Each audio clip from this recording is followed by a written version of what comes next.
Hello world and hello dear friends of Soulmate Debunked. My name is Susanna and I'm the creator of Soulmate Debunked. Okay, here we are on to the next set of 5-minute videos. So today's topic I want to talk with you about is called the wandering eye. So what I mean by this is particularly more so when you are meeting someone for a first time date, or it's not necessarily, it doesn't have to be the first date, but when you're kind of new in the relationship and you've just met someone. So the scenario is this. Have you ever been in a situation where you're sitting across the table from someone? So let's just say, for example, that this is the very first date, right? And you're obviously assessing each other, checking each other out in terms of obviously not just the conversation, what you have in common, but you're actually, trying to make the eye contact and figuring them out and to see if there's that sense of chemistry or that spark, right? And obviously, as everyone says, the old saying is that the eyes are the windows to our soul, right? So it's obviously the common practice to obviously, and the polite thing to make sure that you always have your eye contact and focus on the other person, right, with each other. But have you ever been in a situation, and I'm bringing this up because it happened to me not too long ago, where you're meeting someone for the first time, and regardless if it's a date or anything, you're just meeting someone for the first time, and you're sitting across the table from them, and you notice that they have a bit of the wandering eye. So in other words, they're trying to make eye contact with you, right? They want to put up a good front. They want to put up a good representation of themselves by being polite and keeping their eye contact and focus on you and the conversation. But someone walks by and you can tell that their eyes kind of just dart, right? But they don't want to make it obvious because they don't want to, A, seem rude, that they're not paying attention to you or that their focus is not on you.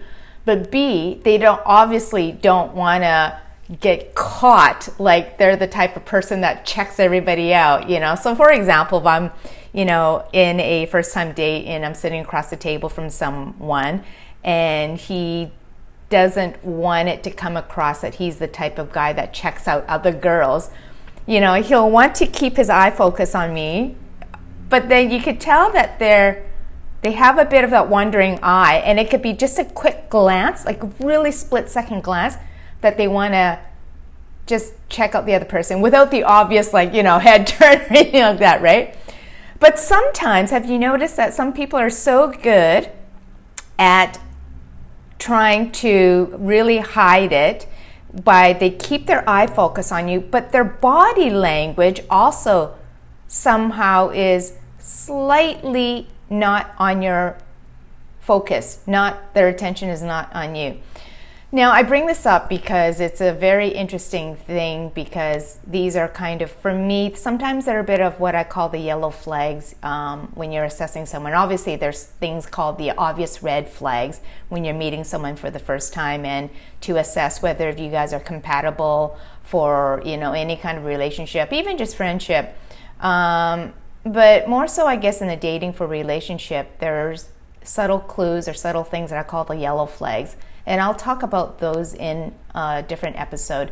But I'm just curious to see what your thoughts are, because at the end of the day, no matter how people try to hide very, very discreetly that they want to check out someone or they want to look at someone else, you can't escape that focus. You can't escape the vibes and your body language that you want to check out someone.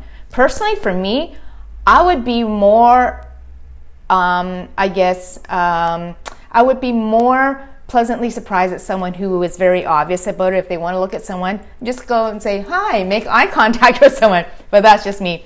Anyways, that's my little topic for my 5-minute topic for today. And these 5-minute topics go by fast, but obviously I want them to be concise and right to the point. So let me know what your thoughts are on that.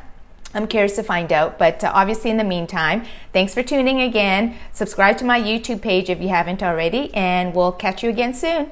Thanks, bye for now. Lots of love.